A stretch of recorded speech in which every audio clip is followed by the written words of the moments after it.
kid, a really bad kid. You are a bad kid, you're such a bad kid. You are a bad kid, a really bad kid. You are a bad kid, you're such a bad kid. You are a bad kid, a really bad kid. You are a bad kid, you're such a bad kid. You are a bad kid, a really bad kid. Your mom must be so mad at you. Are a bad kid, a really bad kid. You are a bad kid, you're such a bad kid. You are a bad kid, a really bad kid. Your mom must be so mad at you 'cause you're a bad kid.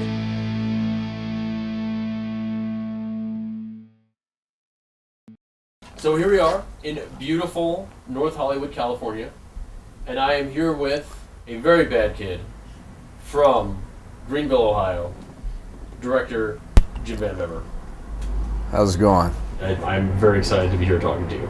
Well, thank you. I'm glad you're here. A lot of people may not know who you are.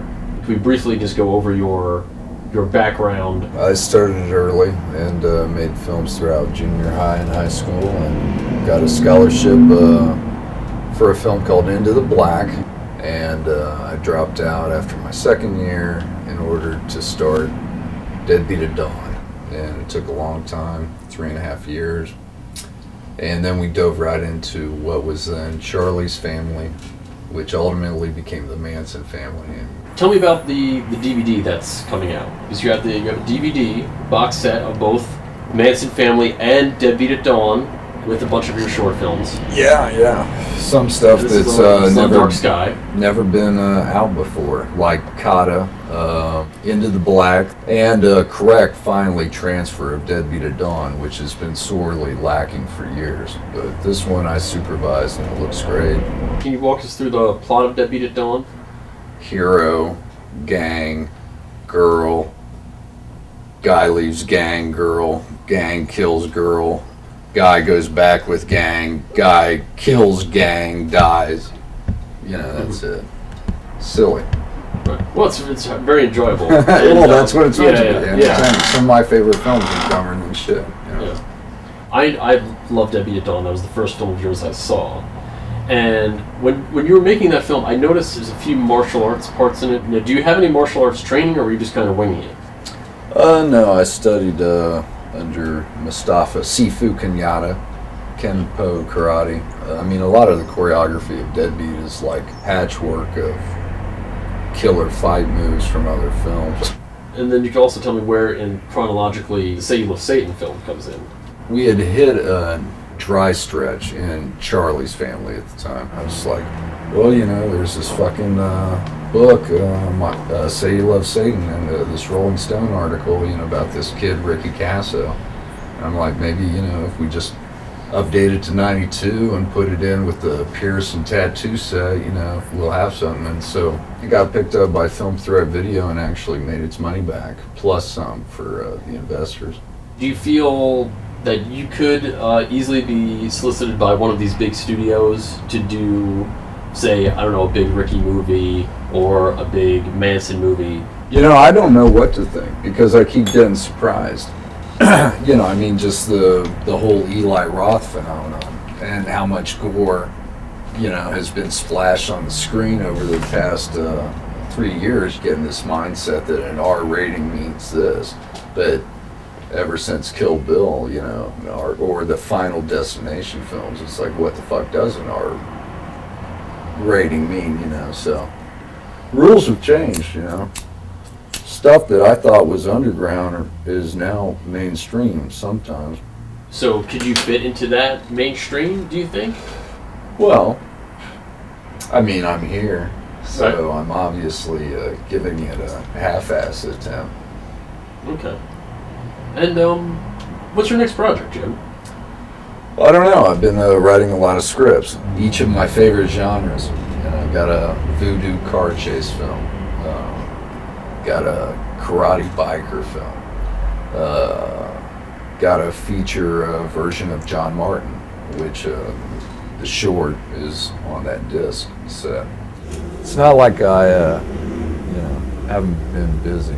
I try and view, what is this movie? And it has to play by its own rules. A horror film is a horror film. There's no room for political grandstanding in a horror film.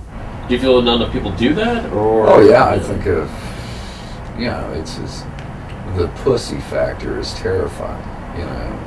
Well, I Our feel culture. I feel that not enough people take your position where there's no room for grandstanding here. I feel that people see an opening for grandstanding, they tend to jump to it as opposed to saying I should sit this one out. Yeah, I have to agree. The number of people that I've heard talk about shit, and they say, well, you gotta give the audience hope. No, you don't. And I love it when they don't, Me too. Yeah, but I mean, in the wake of all the shit that, has been coming out. Well, let's talk about the shit wake. I felt that 2007 was a pretty good year, all in all. Well, the ending of No Country for Old Men, yeah. I thought was refreshing as hell. I agree. I was like, man, right on. Well, it was just a superb, chase action film suddenly became existential, for me. I was like, and I'm sure I'm overreacting to that film. If I watch it again, I'll be like... So, what did you like, besides No Country for Old Men? Well, Grindhouse really let me down. Really? Yeah. I was mad as hell when I left the theater. Mad as hell. I didn't think there was anything Grindhouse about it. I thought it was a Rodriguez Tarantino double feature. Mm-hmm. What I did in the Manson Family, physically scratching the stuff that I wanted to look aged and be, but the whole film wasn't like that. Right. And this is all digitally done and shit. And Rodriguez's thing, spectacular and well edited, great effects work, but dumb as hell. Dumb as shit, offensively dumb. Then Tarantino's thing, the most self-indulgent pile of shit. Turning Kurt Russell's character into a jerk, a buffoon at the end, and then he gets beat up and they all fucking Rocky, fists in the air, freeze frame, goodbye. Fuck you for even investing any care about this psycho stuntman. I was furious when I left that film. I enjoyed it. Is there anything else you'd like to tell people about yourself? Is there anything that you want to be known that most people do not know about you? Wow. How's thunder? It's a sign. Since when? Gods are angry. Keep on telling yourself that you got it under control. Living your lives while you empty your soul. Well, wasn't that fun hanging out with Jim VanBebber, the Ohio chapter president of America's Bad Kids? Next time, I'm going to visit places where famous people died. And I'm going to meet up with my good friend, Spooky Dan. You really want to know, or should I save it for a surprise? Save for a surprise. Okay. Place where Frank Zappa and his mustache died at CrossFit Games. Frank Zappa is well known for the mustache stuff and for having kids with weird names. Yes. In unit, Weasel, and Diva. Please friend me on MySpace. And don't forget to subscribe to my channel on YouTube.